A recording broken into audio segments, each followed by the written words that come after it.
ओमज्ञानातिमिरान्धस्य ज्ञानञ्जनशलाकया चक्षुरुन्मिलितं येन तस्मै श्रीगुरुवे नमः। नमो विष्णुपादाय कृष्णप्रेष्ठाय भूतले श्रीमते भक्तिवेदान्त स्वामिनिति नामिने। नमस्ते सारस्वती देवे गौरवाणी प्रचारिणे निर्विशेष शून्यवादी पाश्चात्य देश तारिणे।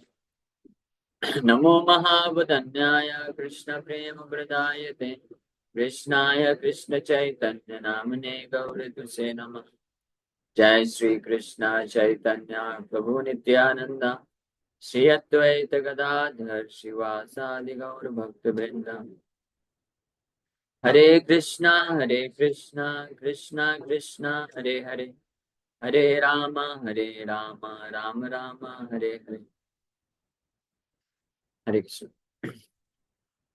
हरे कृष्ण। तो आप सभी भक्तों का हार्दिक स्वागत है आज के श्री हरिनाम चिंतामणि के चर्चा में। तो हम लोग चर्चा कर रहे थे श्री हरिनाम चिंतामणि, इसका 8वां अध्याय प्रारंभ कर दिए थे। इसमें हरिनाम में अर्थवाद अपराध, भगवान के पवित्र नामों की महिमा को इमेजिनेशन काल्पनिक समझना ये भी एक महान अपराध है। हरिनाम में अर्थवाद जे अधम करे से पापिष्ट नरक कहते पची पची मरे। जे भले नामेर फल श्रुति सत्य नाय नामे रुचि दीते मात्र तत्फल काय। शास्त्रेर तात्पर्य आर जीव हिताहित से अधम नहीं जाने बुझे विपरीत। तो जो ये सोचता है कि श्रुति शास्त्रों में, वैदिक शास्त्रों में नाम की जो महिमा बताई गई है ये वास्तविक नहीं है, ये तो काल्पनिक है, ये केवल लोगों को इनकरेज करने के लिए, प्रेरणा देने के लिए बताया गया है। तो ऐसा अधम मनुष्यों में सबसे अधम व्यक्ति, पापी व्यक्ति यमराज के द्वारा दंडित करने के लिए योग्य होता है। नामेर फल सत्य ताहाते अर्थवादेर प्रयोजन न। The benefits given by the holy name are true. There is no need to exaggerate them. यहाँ तक हम लोग चर्चा की थी, बता रहे हैं जो नाम का फल का वर्णन किया गया है ये कोई एग्जाजरेशन नहीं। एग्जाजरेशन मतलब बढ़ा चढ़ा कर बोलने वाली बात नहीं, ये वास्तविकता है जो भी नाम की महिमा बताई गई। और शास्त्र, गुरु, साधु, शास्त्र, भगवान लोगों को बढ़ा चढ़ा के नहीं बोलते, जो सत्य है वो बोलते हैं। स्ट्रेट फॉरवर्ड प्लेन ट्रूथ गुरु, साधु, शास्त्र, भगवान बोलते हैं। भगवान को, शास्त्रों को और साधुओं को लोगों को जस्ट ऐसे प्रेरणा देने के लिए कुछ गलत महिमा को व्याख्या करने की आवश्यकता नहीं। ये तो इस भौतिक संसार का लक्षण है ना। भौतिक संसार में लोग अपने प्रोडक्ट को सेल करने के लिए बढ़ा चढ़ा के बोलते हैं कि हाँ हमारा प्रोडक्ट आप ले लीजिए, ये इतने सालों तक चलेगा, इसका इतना फायदा है, ये है वो है, बहुत सारी चीजें बोलते हैं। जैसे हम लोग अभी स्पीकर खरीदे, स्पीकर कोई भी खरीदे तो उसमें लिख देते हैं, बोलते हैं 18 आवर्स बैटरी बैकअप, हाँ 18 घंटे तक चलेगा, 4 घंटे में पूरा चार्ज हो जाएगा। फिर चार्ज करने जाओ तो लगता है 8 8 घंटे चार्ज होने में लगता है और चलता 2 3 घंटे ही है, बैटरी खत्म हो जाती है। ऐसे ही कोई भी प्रोडक्ट है संसार में, तो इस प्रकार से जब उसको सेलिंग करना होता है तो एग्जैजरेट करके लोग सेल करते हैं, मतलब बढ़ा चढ़ा कर उस प्रोडक्ट की के गुणों को बताएंगे, महिमा को बताएंगे, और फिर जब एक्चुअली में जब इस्तेमाल करते हैं तो 50% भी नहीं होता है। 50% अगर जितना बताया जाता है किसी प्रोडक्ट का, उसका 50 60% भी हुआ तो यानी बहुत बड़ी बात हो गई। लेकिन ये कौन करते हैं? इस संसार के लोग जो भौतिक लाभ प्राप्त करना चाहते हैं, जो हमसे लाभ प्राप्त करना चाहते हैं, वो इस प्रकार से एग्जैजरेशन करके बोलते हैं, बढ़ा चढ़ा के प्रस्तुत करते हैं। लेकिन भगवान को और जो वैष्णव हैं, गुरु हैं, साधु हैं, शास्त्र हैं, उनको हमसे कुछ लाभ नहीं चाहिए कि वो इस महिमा को बढ़ा चढ़ा करके बोलेंगे। जो सत्य है उसको सत्य के रूप में प्रकट करते हैं। तो नाम की जो भी महिमा शास्त्रों में वर्णन की गई है कि एक नाम लेने से भी, जैसे वर्णन है पुराण में कि एक नाम लेने में इतनी शक्ति है, इतना पाप नष्ट कर देता है जितना कोई मनुष्य कर भी नहीं सकता, सक्षम ही नहीं है। एक जन्म में नहीं, पिछले कई कई करोड़ों जन्मों में भी जितने पाप नहीं किया है और उससे ज्यादा पाप को नष्ट करने की शक्ति है। तो ये जस्ट इनकरेजमेंट के लिए नहीं है, ये फैक्ट है, ये सत्य है। कृष्ण सूर्य सम माया अंधकार, जैसे बताया गया वैसे नाम के है ना। तो जो व्यक्ति अश्रद्धालु, जिनको फेथ नहीं है, जो इसको सोचते हैं कि बढ़ा चढ़ा के बोला गया है, तो उनको नास्तिक बोला गया है। और न केवल नास्तिक बल्कि मनुष्यों में सबसे निम्न स्तर के लोग बोले गए। और वो आ, जो है यमराज के द्वारा दंडित किए जाने वाले लोग की कैटेगरी में आते हैं। कर्म कांड आछेद कैतव स्वार्थ ज्ञान, भक्ति तत्वे नामे ताहा नहे विद्यमान। The Karma Kand part of the Vedas contains cheating and selfishly motivated knowledge. Such motivations are not present in the chanting of the holy name in pure devotion. तो कर्म कांड जो भाग है, हाँ, अभी कई लोग सोचते हैं कि कर्म कांड का इतना निंदा क्यों करते हैं। कर्म कांड अपनी जगह पे ठीक है, वो लाभ देता है, लेकिन हम शुद्ध भक्ति की मार्ग की बात कर रहे हैं। जिनको शुद्ध भक्ति में आगे बढ़ना है उनके लिए ये बोला जा रहा है, इसलिए मिसअंडरस्टैंड मत करिए। यहाँ पे हरिदास ठाकुर स्पष्ट बता रहे हैं, कर्म कांड आचेता कैतव स्वार्थ ज्ञान।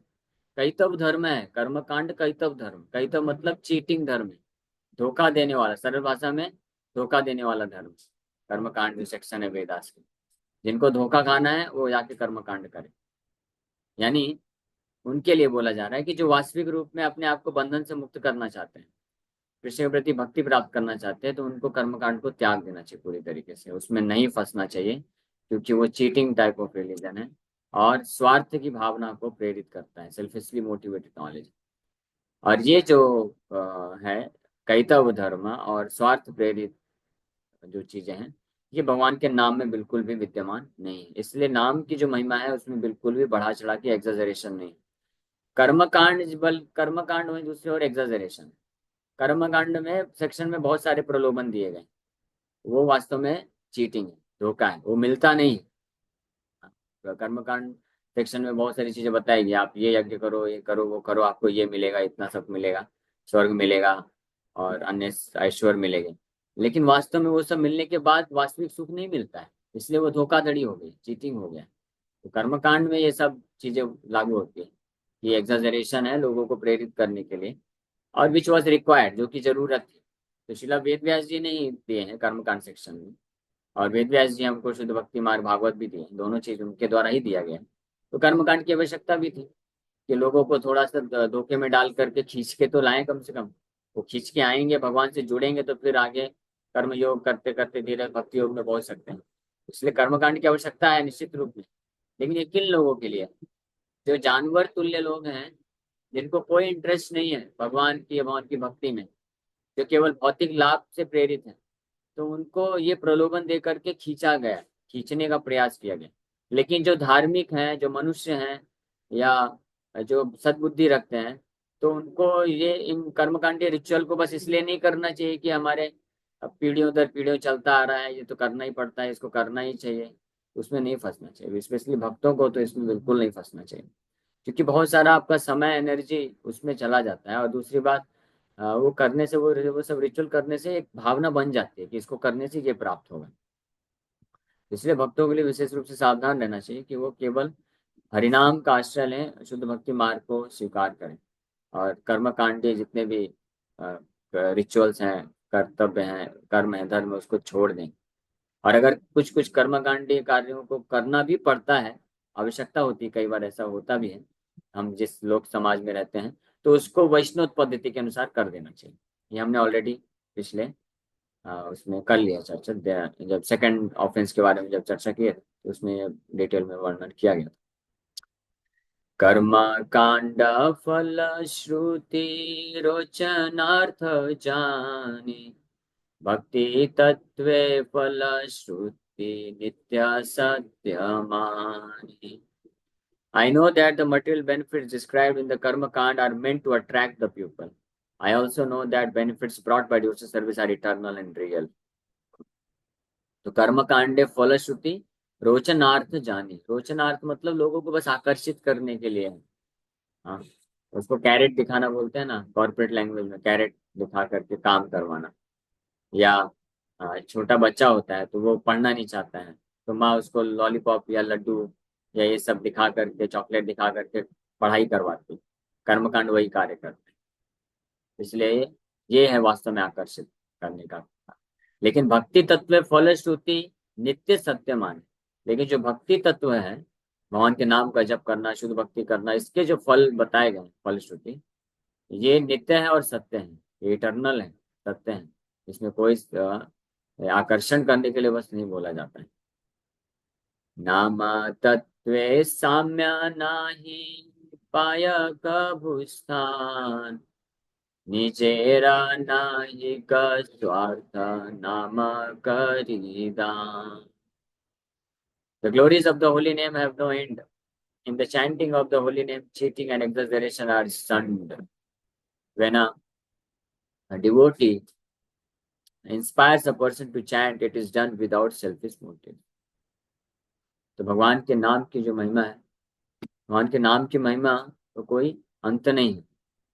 और इस प्रकार के नाम जो है वो धोखाधड़ी और एग्जैजरेशन यानी बढ़ा चढ़ा कर बोलने वाली जो बात है, ये सबसे मुक्त है।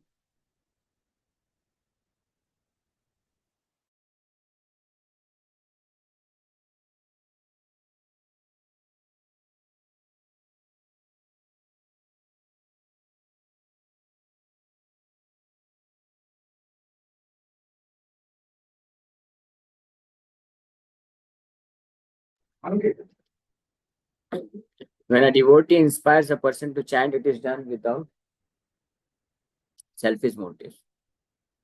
तो जब भक्त किसी को नाम जप करने के लिए प्रेरित करता है, तो वो भी निस्वार्थ भाव से ये किया जाता है।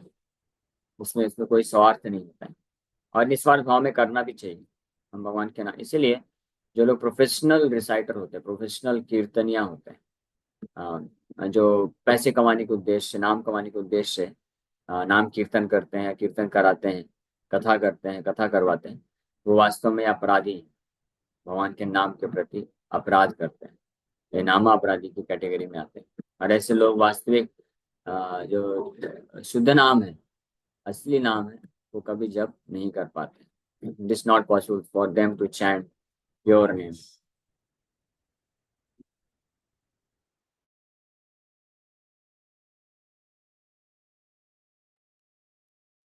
सो इसलिए जो पैसे के लिए, नाम के लिए नाम जब कीर्तन करते हैं, कथा करते हैं, वो कभी शुद्ध नाम जप नहीं करते। बाहरी रूप से नाम कीर्तन करते, कथा करते, बट एक्चुअली में वहां पे कृष्ण है नहीं, Krishna is not present there. इसलिए एक फेमस में कई बार बताया कि एक व्यक्ति गौर किशोर दास बाबा जी महाराज को पूछे कि ऐसा फलाना फलाना कथाकार आया है, वो भागवत कथा तो बहुत अच्छे से करता है, और कथा करते वक्त सबको रोता भी है, रुलाता भी है, कीर्तन भी करता है, बहुत सारे भजन गाता है। लेकिन ऐसे 3-4 घंटे सब करने के पश्चात जब व्यास आसन से उतरता है, उसके बाद सिगरेट क्यों पीता है? उसको मैं देखा, वो सिगरेट पीता है, शराब पीता है, ऐसा क्यों कर रहा है?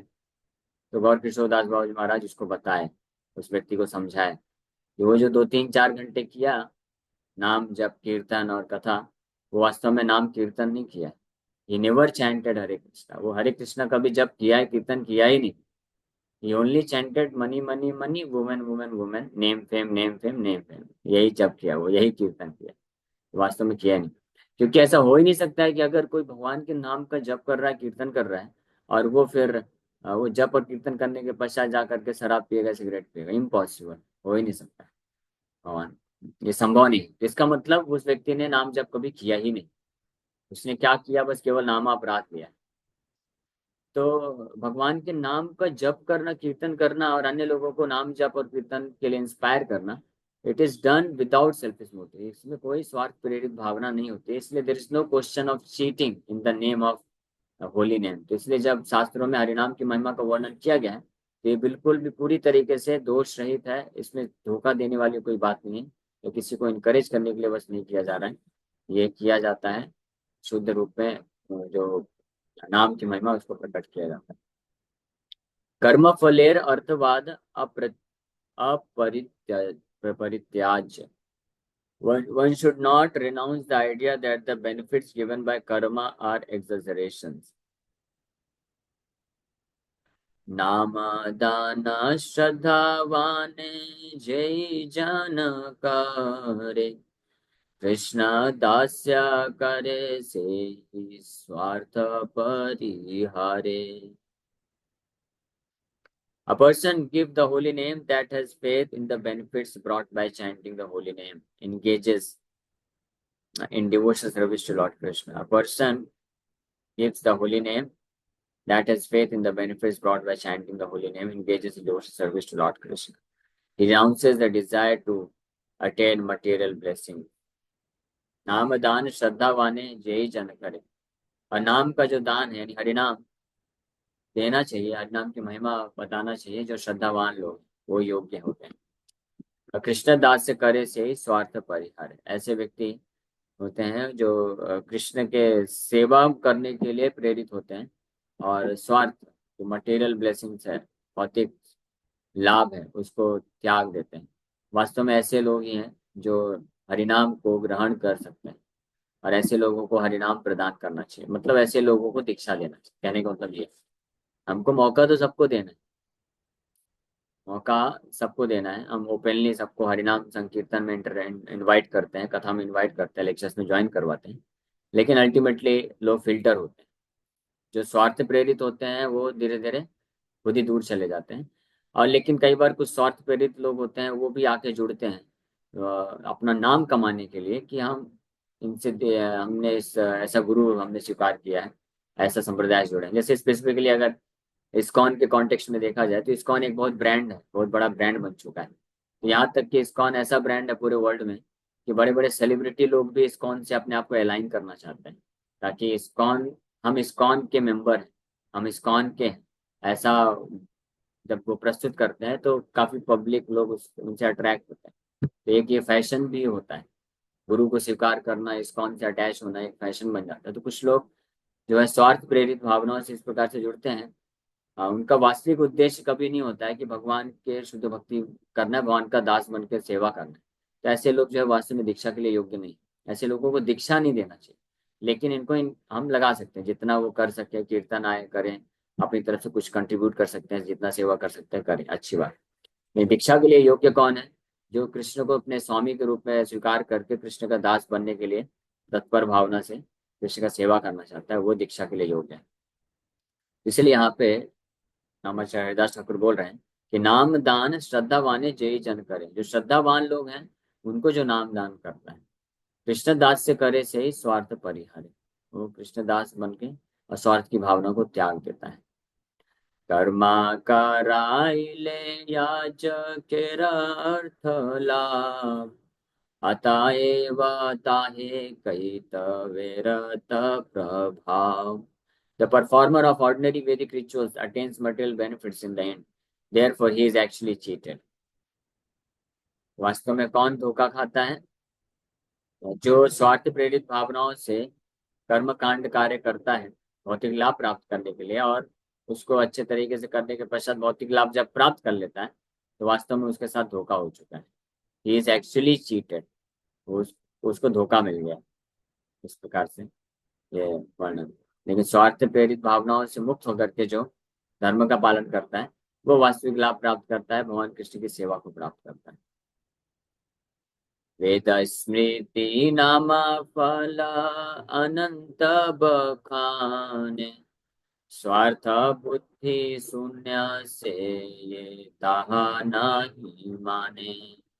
The Vedas and Smriti Shastras have described unlimited auspiciousness obtained by chanting of the holy name. Only those whose intelligence is covered by selfishness will reject such a verdict. तो वैदिक शास्त्र और स्मृति शास्त्र, श्रुति और स्मृति दोनों प्रकार के शास्त्रों में भगवान के पवित्र नाम जप करने के अनंत प्रकार के जो फल हैं उसका वर्णन किया गया. लेकिन जिनका बुद्धि जो है स्वार्थ प्रेरित भावनाओं से ढका रहता है, वही लोग केवल इस प्रकार के इंजेक्शन को रिजेक्ट करते हैं. वो इसको स्वीकार नहीं कर पाते हैं, सोचते हैं कि एग्जाजरेशन है, बढ़ा चढ़ा के बोला गया. और उनको ज्यादा श्रद्धा होती है पॉम्पस रिलीजियस सेरेमनी करने, यानी बड़े बड़े विशाल धार्मिक अनुष्ठान, यज्ञ, ये सब करने में, कर्मकांडी व्रत यज्ञ ये सब करने में उनको बहुत विश्वास होता है, उसी को मानते हैं.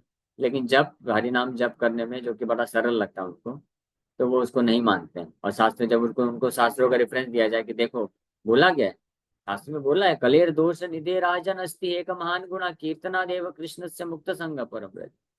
कि कलयुग जो है दोषों का सागर है। तो पहली बात तो ऐसे लोग यही नहीं समझ पाते हैं कि कलयुग दोषों का सागर है। उनको लगता है कहाँ से दोष का सागर है, बहुत अच्छा है, हम धर्म का पालन कर रहे हैं, इतना सुख सुविधा है, समृद्धि है। ये क्या बकवास करते हो आप। दुखालयम शाश्वतम, कहाँ दुखालयम शाश्वतम है, पदम पदम यद विपदाम न तेषाम, पग पग में ही केवल का डेंजर, रिस्क रिस्क है, कहाँ पे रिस्क है, कितना अच्छा है देखो। पहली बात तो इसको नहीं स्वीकार कर पाते। और किसी तरह से अगर जीवन में किसी के दुख होता है, उसे समझ भी जाए कि दोषों का सागर है, लेकिन जो जिनकी बुद्धि काम धृतक ज्ञान प्रपद्यन्ते देवता, जिनकी बुद्धि काम के द्वारा रित हर ली गई या आवृत हो चुकी है, काम वासना के कारण, स्वार्थ के कारण, तो ऐसे लोग फिर जो हरिनाम की असीमित महिमा उसको स्वीकार नहीं कर पाते हैं। कि कीर्तनादेव कृष्ण से आपको और कुछ करने की आवश्यकता नहीं, केवल आप कृष्ण के नाम कीर्तन करिए, आप परम व्रजे मुक्त संगा, सारे आसक्ति, सारे बंधन, सारे दुख से मुक्त हो जाएंगे और परम धाम को प्राप्त कर लेंगे। तो उनको विश्वास नहीं होता है। वो सोचते हैं अगर ऐसा है तो फिर शास्त्र में इतने सारे बड़े बड़े तपस्या क्यों दिए गए। तो ये सब कौन है, जिनकी बुद्धि जो है स्वार्थ के कारण ढक ली जाती है, वो लोग इस प्रकार से विश्वास नहीं रख पाते हैं। जैसे हरिदास ठाकुर जब हिरण्य मजूमदार, गोवर्धन मजूमदार एक आयोजन करवाए थे, मीटिंग करवाए थे, जिसमें हरिनाम की महिमा का वर्णन टॉपिक दिया गया, तो उसमें कई ब्राह्मण वैष्णव सब लोग आए। हाँ, तो जो गोपाल चप्पल था, बहुत ब्राह्मण, बहुत बड़ा ब्राह्मण था, बहुत लर्नेड स्कॉलर था और पंडित था, लेकिन कर्मकांडी ब्राह्मण, स्मार्ट ब्राह्मण।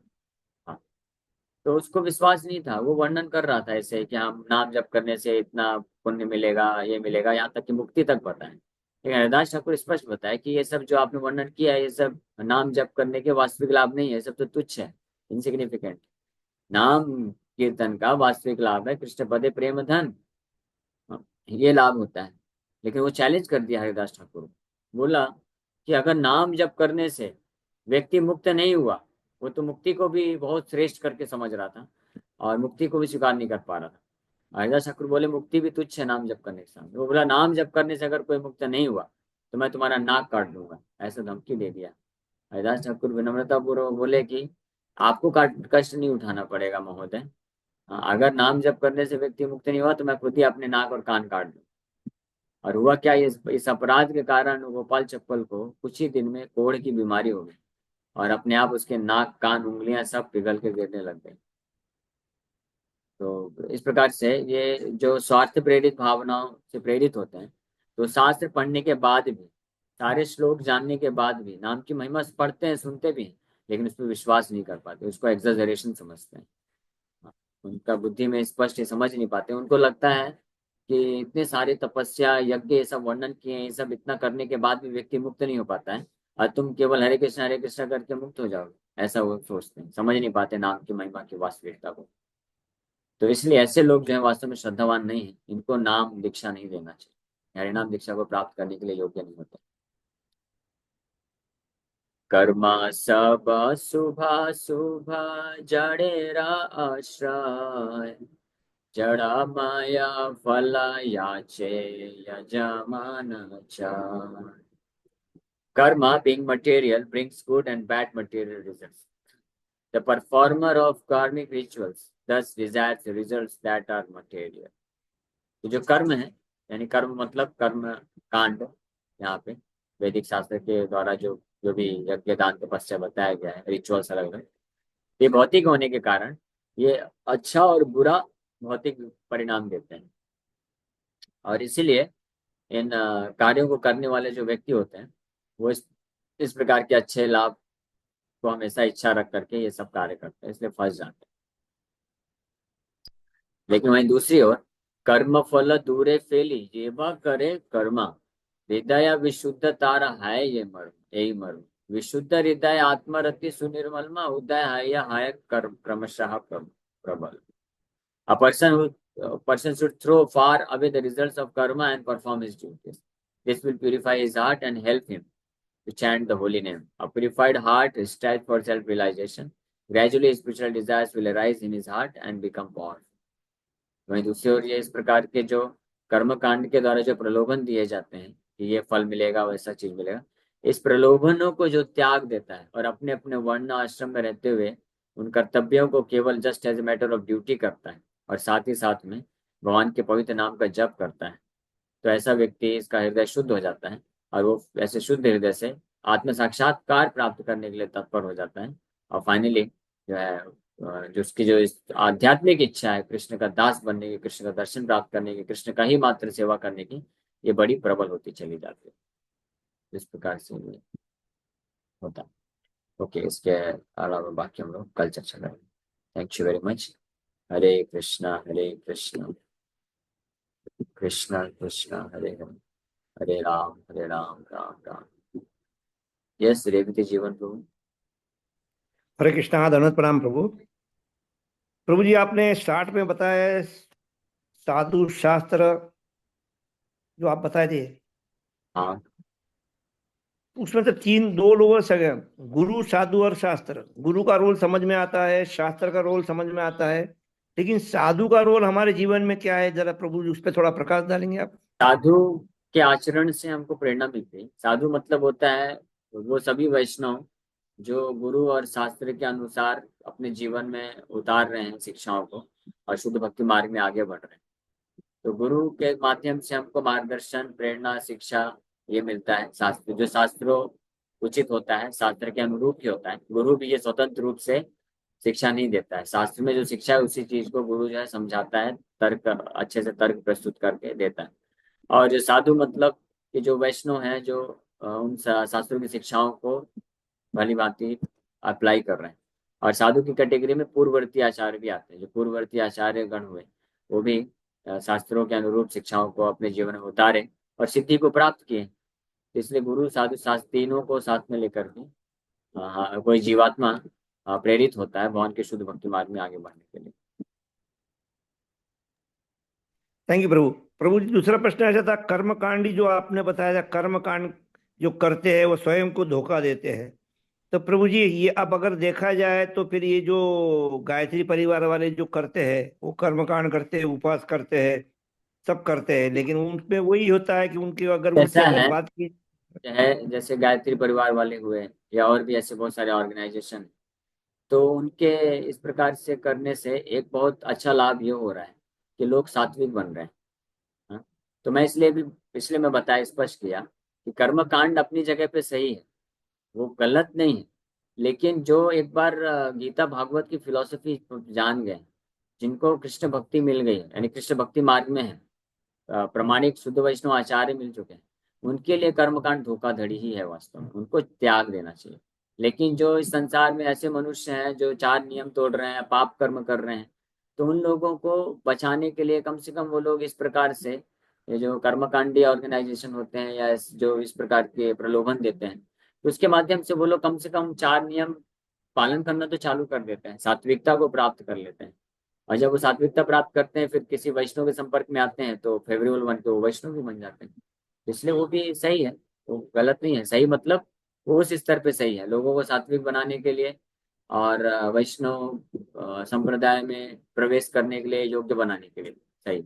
लेकिन वो परफेक्शन नहीं दिला सकता। तो अगर कोई वहीं तक सीमित रह जाएगा तो वो धोखा ही है एक तरह से, क्योंकि फिर फाइनली उसको वापस से भौतिक जन्म में जीवन में आकर के जन्म लेना पड़ेगा, जन्म मृत्यु के चक्कर में फंसा रह जाएगा। कृष्ण की शुद्ध भक्ति नहीं मिलने वाली है कर्म कांड के तरीकों को प्राप्त पालन करके। ठीक है, क्लियर है। थैंक यू प्रभु, दंडवत प्रणाम।